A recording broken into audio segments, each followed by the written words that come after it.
Президент Туркменистана Гурбангулы Бердымухамедов направил праздничное обращение к населению Туркменистана по случаю Дня туркменского ковра и приближающегося Дня велосипеда. 31 мая в стране отметили массовым празднованием праздника Дня ковра. Hanımlar ve cenaplar, sizi bütün dünya velosiped günü ve payitahtımızda велосипед binasının açılması olan tüytürü. Как сообщает государственная пресса, на заседании правительства 29 мая президент поздравил население с приближающимся Всемирным днем велосипеда. И это все происходит на фоне глобальной пандемии COVID-19.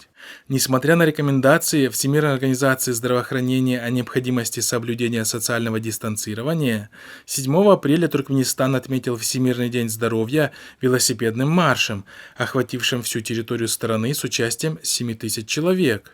Тем временем Туркменистан остается единственной страной региона, где официальные власти до сих пор не признали наличие инфицированных. Ранее СМИ сообщали о том, что власти Туркменистана прячут инфицированных коронавирусом от экспертов ВОЗ.